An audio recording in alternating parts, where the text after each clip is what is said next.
Hello, this is Mike Regan, and it's my pleasure to welcome you to this on-the-record interview with our long-standing and longtime friend, Jerry Hempstead.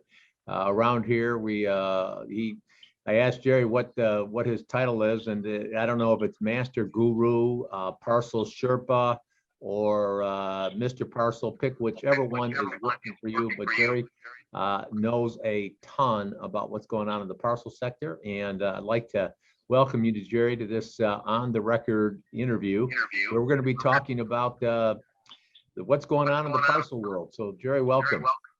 Thank you for having me. So Jerry, let me set the table for you. What we have been doing over the past couple of weeks is pick a particular mode, focus on it in order to help people understand what they're walking into as we prepare for 2022. So obviously you've been tracking the market very closely, along with some of the other friends that we have that are in this space. People are telling me, Mike, shippers are not really aware of what's headed their way. So Jerry, you've got a wonderful little presentation here, the title of which is Parcel Pricing Nightmare. That ought to get everyone's attention. So help us understand what's in store for shippers as we head into 2022. Well, there's two things going on, and that is that the networks, the parcel networks, FedEx, UPS, the Postal Service, they're all full already. We're not even in peak yet, and they're all full. When you say full, Jerry, I don't mean to be elemental here. Some people watching this or listening to this may not understand what full really means. Can you clarify, like really full or almost full, or like brimming with too much, like 20 pounds of groceries in a 10-pound bag full? You nailed it. So there is more pieces moving through the network currently than the network can adequately handle to maintain the service levels that people were previously used to. Raj, the COO of FedEx, talked about it on their investor call the other day, and they have to reroute 25% of their business just for the Portland hub to other hubs because the Portland hub can't handle all the packages. And the problem in FedEx's case that they talked about was that they can't staff sufficiently to handle all of the parcels that they already have. So let's project out peak. What's going to happen? Packages are not going to get delivered on the day that you would expect them to be delivered.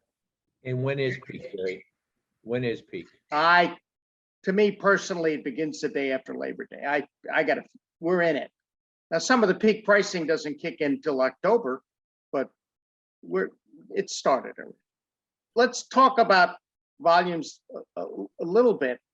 Part of it is the extraordinary growth that we saw last year, driven by COVID, and then it's continued into this year. So we took the COVID levels plus peak, and then we go into this year, and by May we were at the COVID plus peak levels, and now we're in the end of September, and we've got the COVID levels plus peak levels plus all the increase on top of that.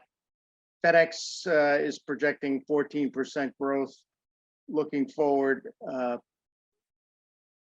It's not going to get any better. And FedEx announced that they were going to hire, I think, 93,000 people or 89,000 people today. I think today is their hiring day.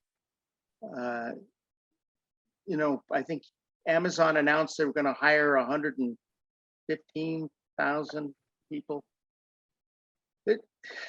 It's a problem. But these are huge numbers of people that they already know have to be added. Of course, we know that UPS every year for peak adds 100,000 people. so everybody's fighting for the same talent. And it's not gonna, this is not gonna resolve itself really quick, because you can't just hire them and expect them to know what to do. You gotta hire them and train them and supervise them and coach them to get them to be productive. So we've got some serious supply chain issues going on in the parcel industry right now. It's very interesting to note that it was reported a couple of days ago, Amazon now handles more packages on a daily basis than FedEx does. And they're just handling their own stuff. FedEx doesn't handle any Amazon, UPS does. So in that number, there may be some double counting because Amazon gives packages to UPS, or they counted in the UPS numbers or not. But thank God Amazon is not using FedEx, because the problem would have been exacerbated. So I have a question for you, Jerry. How many employees does FedEx have today? Oh, I think a 500,000. Okay, if that's the case, you're saying that basically FedEx is acknowledged, and I just want to make sure everybody understands the magnitude of the issue. And I saw the same thing you said, they want to hire 90,000 people. They are talking about increasing the size of their workforce by approximately 18%. How many companies that are watching, or people that are watching this video, work for companies that could reasonably and practically increase their workforce size by 18% within a span of weeks or 2 months? Fair question? Fair question. I mean, it's just logic will dictate that things are going to break. Okay. And what's going to break is the service guarantees. Now they've already suspended, FedEx and UPS already suspended the service guarantee on the ground products. They suspended during COVID the guarantee on the air products, then they reinstated the guarantee. They will suspend the guarantee again during peak. What may change is the definition on what day they begin the suspension of the guarantee on the air products. But that's what's going to break. Stuff is going to have to be left behind in the terminal. There's only physically so much space in a truck. When the driver leaves in the morning, he can only take so much. He's only got, I don't know, 10, 12 hours during the day, because they're working these guys to death to get their load delivered.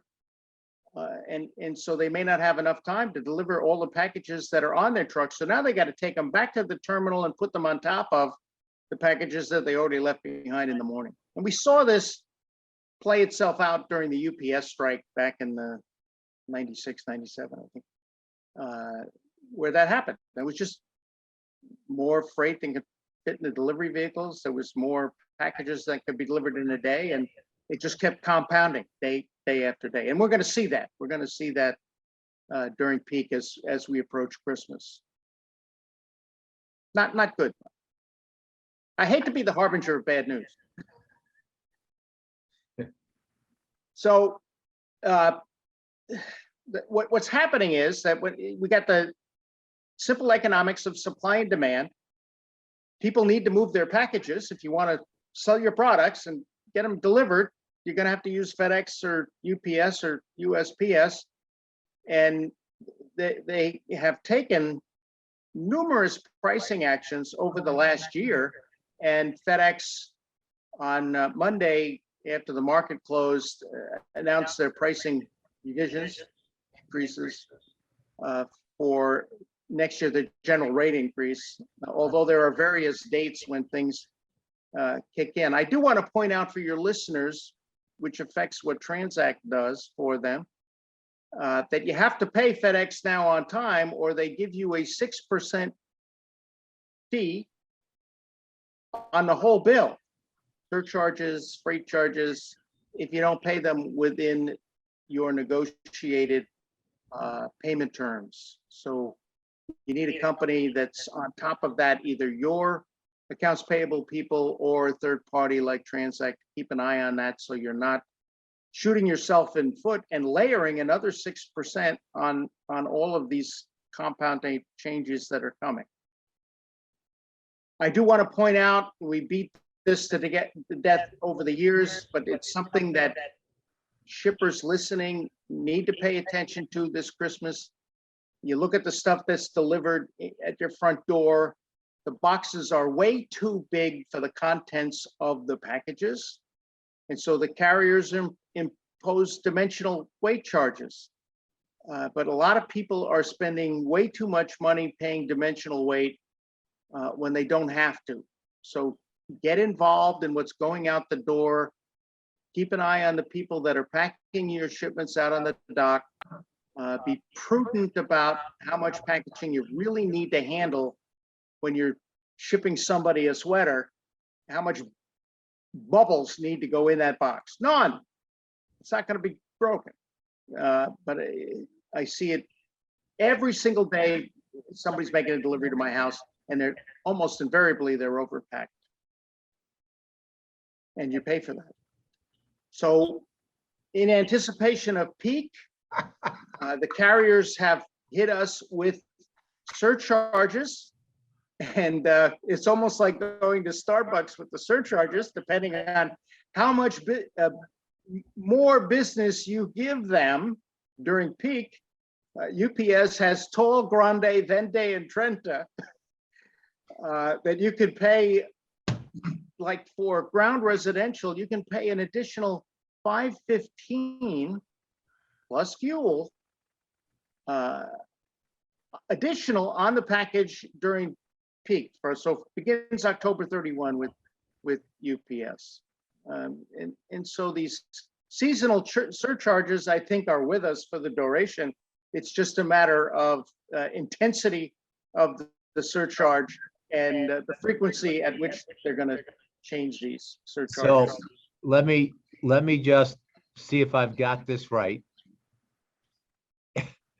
Folks, this is TranzAct here. We love working with Jerry and some of our other friends to address these issues, but I just want to make sure you all understand what Jerry has just put up, which is why I've put on my glasses. If you're using the SurePost product and your volume is 110 to 200% of your February 2020 volume, you're going to be paying $1.15 surcharge per package. So who during peak is not going to expect a 10% increase in your business over February? Nobody. So everybody that's listening to this call should have sufficient volume to be paying attention to this chart. You may not have planned for it when you did your budget for this year, but it's there and you're going to have to deal with it, the surcharge plus fuel.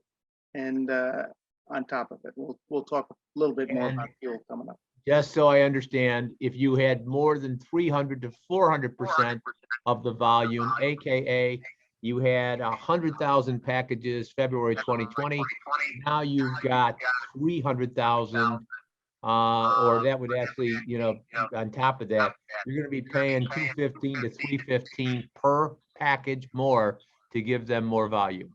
Correct. Okay. And one of the things I want to point out for the listener is, and you got to keep an eye on this in your book of business and plan for it, the carriers keep tinkering with the zip codes that are delivery area surcharge and extended delivery area surcharge zip codes. So I took an example here. Christmas, Florida is 20 minutes from my house. It's 20 minutes from Orlando. I live in Orlando. It's an extended delivery area surcharge. So if it's coming to if I live in Christmas, there's a $5.90 residential extended delivery surcharge plus the residential fee of $4.35 plus the fuel surcharge of 9.5% on top of the fees. And so 25% of the listener's book of business most likely will be going to a delivery area surcharge or extended delivery area surcharge zip code. you have to service these customers, but you need to plan for that cost when spreading out either the cost you're going to absorb or the cost you're going to pass on to your ship customers and spread it out. I know, Mike. Not to be left out, the Postal Service wants to get in on the action. And so beginning October 3rd, their peak surcharges will start hitting October 3rd. Today is September something. 23rd. So you got 10 days to plan for this, I guess. 30 days has September. If you've got a priority mail piece, that's 5 pounds. You're going to have an additional 75 cents tacked on. If you have a 22-pound piece going to a zone 5, which is Chicago to me, or so from su casa to mi casa, right? Tack $5 on that. Thank you for playing.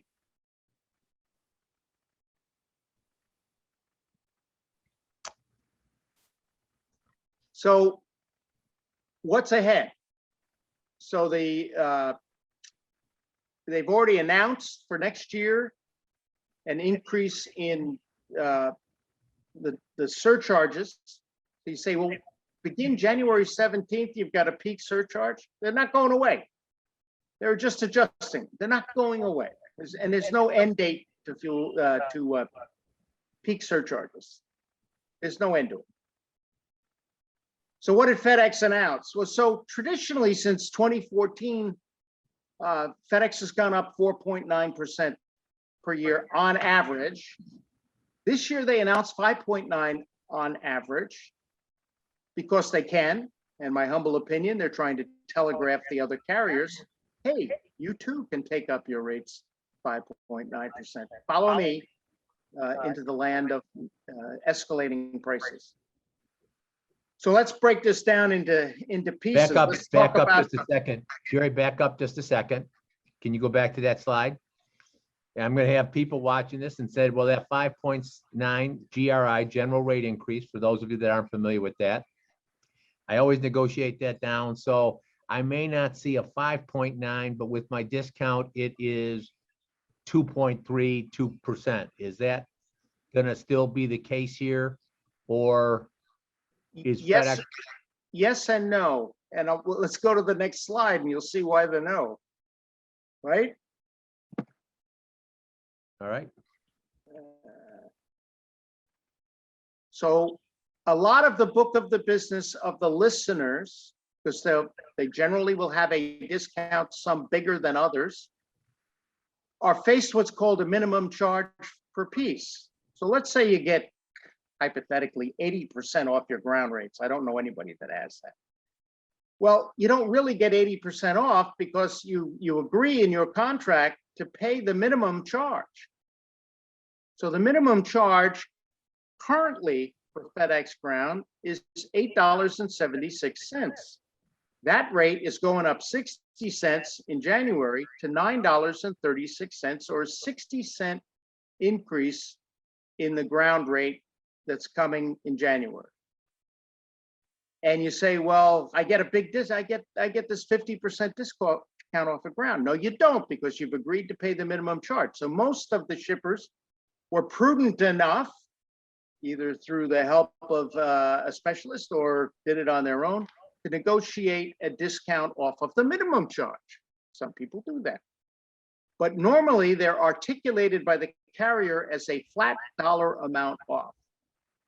So let's say down at the bottom of this slide, you hypothetically negotiated $3 off the minimum charge, which is a fairly hefty discount when you say that it's $3 off of an $8.76 rate, right? Well, what happens is if you've got a flat dollar amount off, your rate is going to go from $5.76 to $6.36. Still a 60-cent increase. You're going to eat the whole thing on all of the shipments that are your minimums, which is a 10.42% increase. If you take fuel into consideration, because they're changing the fuel surcharge, and we'll get to that, your payout is going to go from 631 to 707 or 708. They'll round it up, an increase of 77 cents, which is a 12% increase. Now, let's say you're a really good negotiator and you got them to give you a $4 discount off of your minimum charge. So you got $4 you're getting off of the $8.76. That's huge. Not a lot of people have that. Well, your rate with fuel is going to go from 521 to 593, 596, or a 14.4% increase on all the shipments that are in your book of business that bang up against the minimum charge. Because that 60 cents is an absolute non-negotiable. Right. If you've got a flat dollar amount off your minimum charge, and none of my clients have anything but that. It's been a long time since I've seen anything but that. You're going to eat the entire 60 cents on the minimum. So when you look at the books of business that are out there, there's more 1 to 5 pound shipments than there are 6 to 10. There's more 6 to 10 than there are 11 through 15 and so on. So as the weights go up, there are fewer shipments. So what happens is if you've got a really good negotiated discount, you bang up all of those lower weight shipments, which is the biggest part of your book of business, are going to bang up against the minimum charge. And so all of those minimum charge shipments, you're not going to be looking at a 5.9% rate increase. You're going to be looking at a 14.4% discount increase if you've got a $4 discount off the minimum. Okay, so let me take a time out here. One of the things that you have brought out is the fact that when companies are negotiating their contracts, one of the flaws that most of them overlook is that they focus on the fact that the rates that will be charged are the rates that are negotiated at the time of the contract. However, the accessorial charges that will apply are based on the accessorial charges at the time of the shipment. Actually, all the contracts today say the rates and rules that apply are those in effect on the day of the shipment, not the day of the contract. So if FedEx or UPS during the course of a year, and they do this regularly now, change a surcharge, change a rule, change the base tariff, the shipper is going to enjoy that change, less the discount that's articulated in their contract. Okay, Jerry, let's take a step back. You know, I think it's important for everyone to understand that, you know, we are looking, this is what FedEx is doing. This is what FedEx has gone first and shown their hand. Okay. Can you help our listeners understand the likelihood that UPS will be following suit with something that looks somewhat familiar or similar to what we're seeing here? Well, I'm sure that the Brain Trust in Atlanta right now is picking through what FedEx announced on Monday and saying, we want some of that too. So I would be shocked if they don't mirror what FedEx is doing for the GRI, and perhaps introducing some new fees or surcharges that we haven't heard of yet, like FedEx did. Or better what they did, but usually they're in lockstep with the surcharges for the most part, the two of them. I don't expect UPS to announce until Thanksgiving weekend. That's been their history. They try to bury it in the news cycle, like announcing the Friday after Thanksgiving, so it doesn't hit the news too hard. But I could be wrong, but that's been their history. So I guess my point is this, that if you're looking at what FedEx has done as a way of level setting your budget for 2022, even though you're not a FedEx shipper, it would be prudent to say, I can expect somewhere in the same zone from UPS. Absolutely. Hope everyone gets that. Okay. What else we got, Jerry? So let's take a look at what they did to the 5.9 on average rate increase. Now, the fallacy it's not a fallacy, it's the way they do it. The determination of where the 5.9% comes from, where does that number come from? They equally weight every zone and every weight cell as one package. So they add up all the columns for first overnight, priority overnight, standard overnight, FedEx 2-day, AM 2-day, Express Saver, ground, home delivery, and so on. They take the whole book of business and they add up all those columns for 2020, 2021, and then 2022. And on average, it goes up 5.9%. The problem with that, no shipper listening to this call is an average shipper. You don't have the same number of 1 pound shipments as 2, or 2 pound shipments as 3, or zone 5 shipments as zone 2 shipments.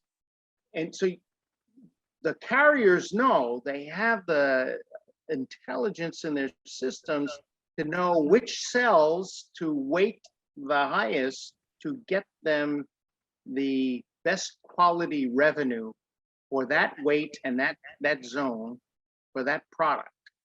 And so let's take an example. Let's take a priority overnight package on this slide for 5 pounds. So a zone 5 5-pound package is going from $100.04 currently, or to $100.04 from currently $94.29. On the surface, that's an increase of 6.10. So what happened to the 5.9?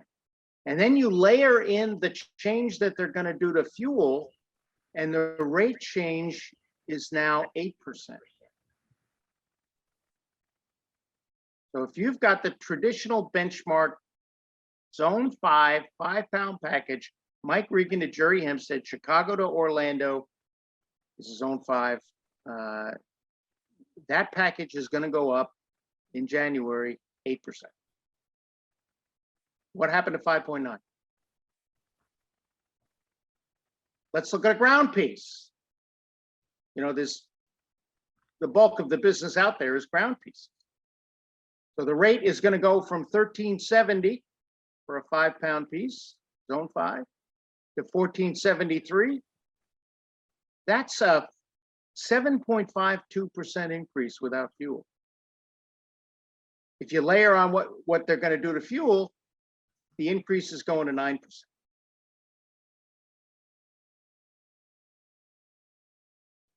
You're turning green, Mike.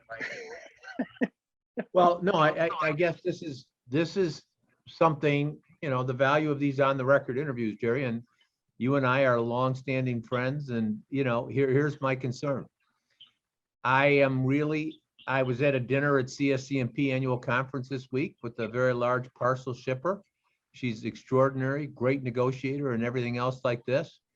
And as sharp as she is, she acknowledged that there's just the volume of changes that you're talking about here exceed her capacity to process it, because on top of everything else on the parcel, she's got all the other things that we've been talking about. You know, 2 weeks ago, we were talking about LTL. You want to talk about ocean? We sat next to a guy coming home and he said, you know, he works for a large forwarder. And he said, right now, my containers are running about $30,000. 30 days ago, those containers were running at about 23,000. 60 days ago, they were running at 15,000. There are 71 ships. There are 71 ships at anchor in LA Basin this week. They peak, I mean, more than almost double it's ever been. We have issues on the and so you're saying I'm turning green, but this is emblematic of why we are suggesting companies need a transportation spend management plan, ask for help, bring in the experts so that they can level set their budgets. A dear friend of mine, you know, runs a big time freight budget, you know, 400 million. He was laughing at, you know, we were having lunch a couple of weeks ago. He said, well, I told my CEO I've already met my budget for 2021 in July. What I had budgeted, I've already, so do you want me to turn off freight for the end of the year? so I'm not over budget, you know? I mean, so that let's go back to this. People aren't interested in what I have to say. Well, the whole supply chain is disrupted. It's not just ocean, it's LTL, it's truckload, now parcel. The whole thing is broken. So let's take a look at fuel. Let's look at the current situation. I just want the listener to know that it's all books of business are not equal. So for example, the FedEx fuel surcharge for ground is 9.5% currently. Going to change. UPS ground surcharge currently is 9.25, so there's a 0.25% difference. You look at exports, FedEx is at 10.25. You look at UPS, they're at 8.5, and you look at DHL, who's the other big player in international, 10%. So you have to include that in your comparisons that you do when comparing a FedEx to a UPS to a DHL on an international. Fuel surcharges is going to change. I mentioned this several times. So air is currently 9%. November 1st. We're not waiting until January. We're going to take advantage of this now. November 1st is going to 10.75 on air packages with FedEx. Okay, Jerry, is this the 10.75 of the shipment? Is it adjusted based on the price of fuel? Sure.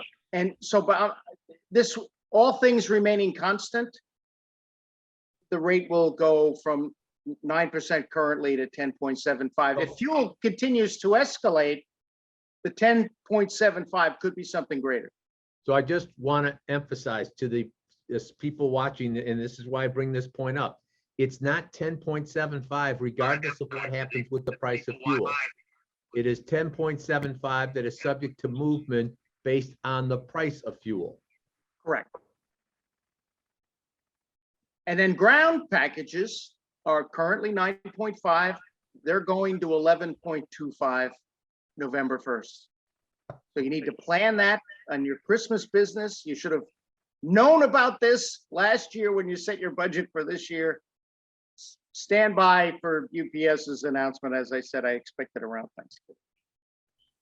We talked briefly about Christmas, Florida, and the delivery area surcharge. Well, how much is that going up? So this is 25% of most shippers' book of business have this delivery area surcharge or an extended delivery area surcharge. And that is a fee that has the fuel surcharge upon it. So we're looking at increases from 13.41%. If you've got a home residential delivery, it's going up 13.41% for the delivery area surcharge. So I just want to make sure that people understand DAS, delivery area surcharge, which specifically, I know I've brought this up with people and they said, what is a delivery area surcharge? That helped me understand this, Jerry. Explain to the listeners that may not be familiar, when does a delivery area surcharge apply? So the carriers publish, and they're not exactly the same. FedEx and UPS have a delivery area surcharge. If it's going to a particular zip, let's say Christmas, Florida, that's an extended delivery area surcharge because they feel, based on the distance from their terminal here in Orlando, that there's an additional degree of difficulty to get to Christmas. I mean, it's not that far, but they can decide what they want for any zip code. I think there's one right in the middle of Miami, that's a delivery area surcharge zip. And Jerry, I don't mean to interrupt and step on this, but I think it's also important to point out, it's not just the geographical location, it is the congestion issue that the carriers experience moving into and out of certain areas, correct? Correct. So the LTL carriers are doing this big time. At some point, I've predicted this for some time, that the carriers most likely will introduce an urban surcharge, because in areas like New York, where they have to put two guys in the truck, one to stay with the truck because the trucks are not allowed to park, and one guy to take the packages and run into the building and deliver them. So stand by for that. haven't announced it yet, but you know they're mulling it. But these are zip codes that are more difficult to deliver than downtown Chicago or downtown Elmhurst or downtown Orlando. These would be a little further out, let's say like Geneva in your case. The residential surcharges are going to be increased. So for an air package, it's going from $4.95 to $5.30. A nice increase there of 35 cents on a $4.95 current rate. So you can do that. That's not 5.9%. You look at the ground packages are going from $4.80 to $5.20. That's a 40-cent increase. Now, granted, the surcharges may be discounted, but you're going to eat, if you got a 50% discount on the residential fee, you're going to eat half that. So you're going to eat 20 cents of that coming up soon. This is kind of big. The additional handling surcharge in April, UPS changed the rules and made additional handling not only based on the condition of the package, the attributes of the package, but also by zone. So they went from a flat additional handling fee to a zone-based additional handling fee. And so, for example, if you had a shipment that had the fee due to weight, so it was over 50 pounds, 51 pounds, the rate went from $24 to up to $24, as much as $27 if it was coming from Chicago to me in a zone 5. So let's look at it, what FedEx is doing. They're currently, for additional handling for weight, for example, which is the 51-pound piece, it's going from $25.50 per package to as much as $31.50 per package if it's going to a zone 7. If it's coming to me, zone 5, it's going from $25.50 to $29.50, so $4 increase. If you've got a 50% discount, plan a $2 increase on that. Just a question out of curiosity, on the 2021, the first column 16 per package, zone 2 is 15.7, so they lowered the price for zone 2? They did because they can keep them on the ground, and the impact of the larger dimension is less than when you definitely have to deal with an airplane. So you're going to have some CEO, got a lot of friends and presidents that are looking at freight now in a new way. Additional handling, give me an example what additional handling might apply. Package is 51 pounds. You'll get hit for weight. The package is over 130, over 105 inches in length and girth combined. You're going to get hit with additional handling. The shipment is in a pail. You're going to get hit with additional handling. If it's in a wooden crate, you're going to get hit with additional handling. If it's a tire, it's going to get hit with additional handling.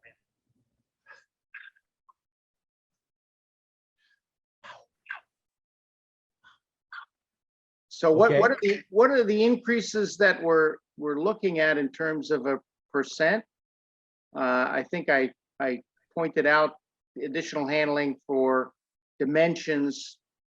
So that, let's say it's over 105 inches in length and girth combined, going to a zone 7. So from Mi Casa to California is a zone 8.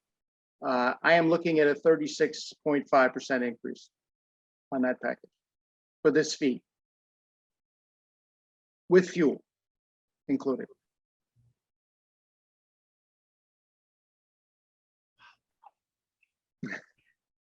Because they can. Oversized, now that oversized is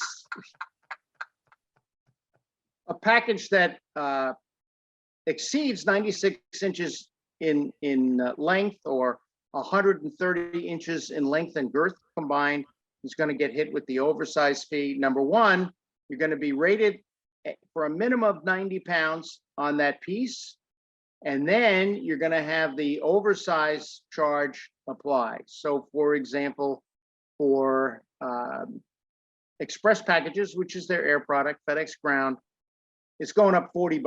It's going from $105 if it's going to a zone 7 to $145. So from me to California, me to Seattle, that package is going to go up $40. If I've got a 50% discount on the oversized surcharge, then I'm only looking at $20 more.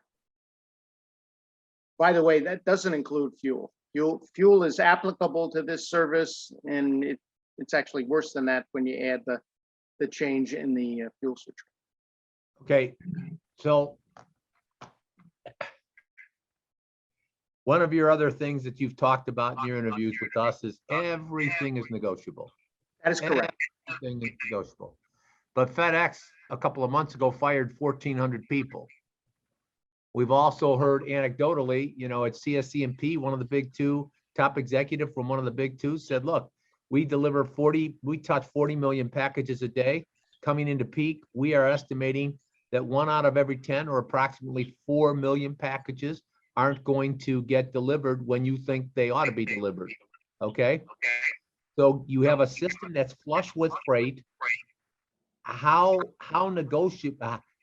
willing are FedEx and UPS, which I think you said account for 96%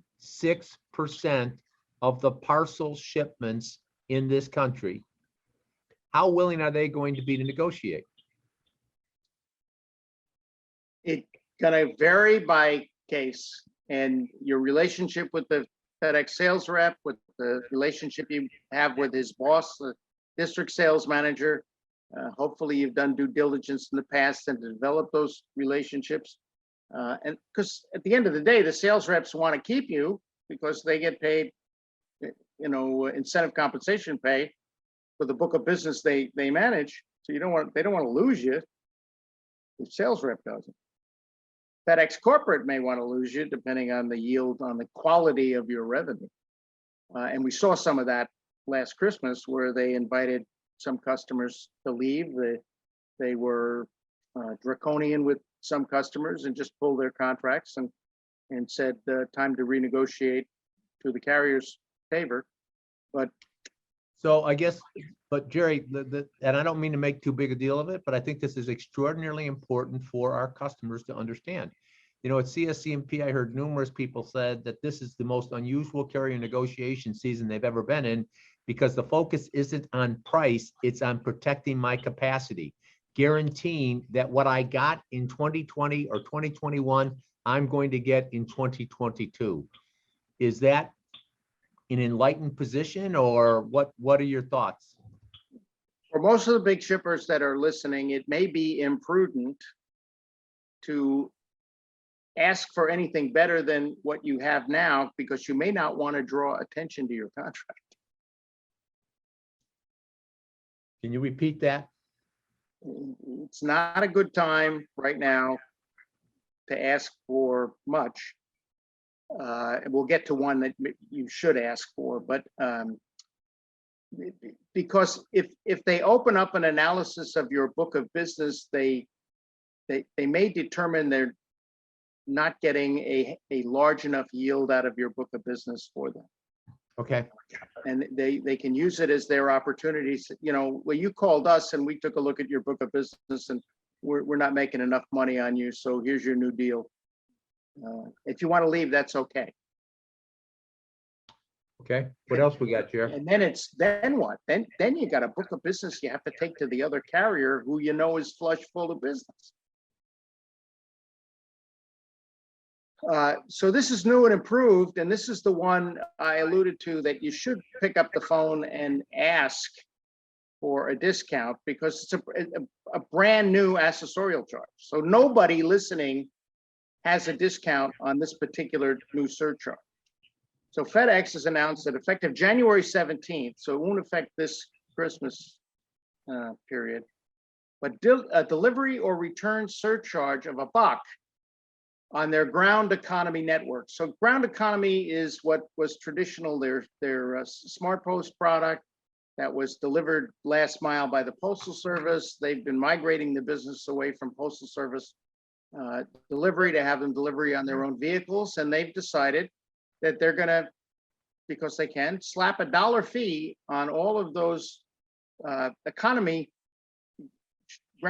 shipments, just because. So nobody listening has a discount on this fee. They're gonna get hit with the buck beginning January 17th, but nothing precludes you from saying, hey, this fee didn't exist at the time we negotiated our contract. You've slipped it in, at night on a Monday.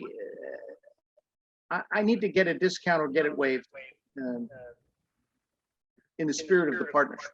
So the shippers should be asking the question of the reps. Hey, this is brand new. It didn't exist when we negotiated. Give me some relief. So that's my story. I'm like I said, I'm sorry to be the harbinger of bad news for the listeners, but well, Jerry, I think it's important for our listeners to know that we also have Xanax available if you'll simply give us a call. Okay. Well, Jerry, first of all, thank you for your time. Okay.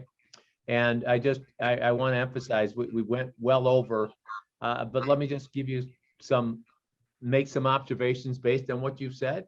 And you can tell me, Mike, yeah, I think you're headed down the right trail, or, Mike, that too high, too low, whatever. For budget purposes for 2022, increase your parcel cost by 10 to 12%. Reasonable, unreasonable? reasonable. Okay. Should it be higher? Could it be lower? No, I think I'm comfortable with that number. Okay. Second, negotiations. I touched on that briefly 2 or 3 minutes ago. This is, basically what I hear you saying is what my mother used to say to me. And I know this is going to be hard for some of the listeners to appreciate. I was a rambunctious little child, and she would occasionally, when we lived in Mexico, say, "Con cuidado, vaya con Dios." Be careful, go with God. As we head into negotiations, my mother's advice, "Con cuidado," might be appropriate. Proceed with caution. And the reason I say that is that my prediction is the networks are going to be full all next year. Okay. Third, then, one option that I had a conversation with at CSCMP was, well, Mike, we haven't focused a lot of attention. You keep talking about UPS and FedEx, but there is the United States Postal Service. They have to go everywhere. What are some of the risks, final question there, associated with diverting some of my UPS, FedEx business over to the United States Postal Service? So the risk is they too are full. They too are experiencing service delays. They've admitted to it. They use a great deal of FedEx. The Postal Service does. They don't have their own planes. So as a result of that, their service is going to suffer, especially during peak. We saw shipments from last Christmas being delivered in February and March that had gone out by the Postal Service. You got a Valentine's Day gift in February that was meant to be a Christmas gift for the prior year. So the Postal Service is struggling already. They're struggling, and so they're increasing prices. They have a lot more latitude in increasing prices on their parcel business versus their first class mail. But first class mail, as you know, is going up as well. The biggest hit to the listener will be the changes to first class parcels. And a lot of the business that the listeners will have are first class. These are packages under a pound, because FedEx and UPS will charge you for a pound. So if you get shipments that are under a pound, you give them to the Postal Service as first class parcels. Those rates are going up and their service is going down on those packages. So not a good, yes, the Postal Service is a large handler of packages, no doubt, but okay. they're full. Yeah, people, I'm going to just make this offer. If they have questions or comments, you'd welcome their calls or emails. Yes, please. Okay, good enough. Jerry, listen, I cannot thank you enough. This has been enlightening. Like I said, I am going to get some TranzAct Xanax pills there, because we can, take the Xanax and give us a call. We'll walk you off the ledge and we'll give you some sound strategies for how you can mitigate this. And so I guess we'll leave it at that. Okay, boss? Thank you, Michael. Jerry, thanks for your time.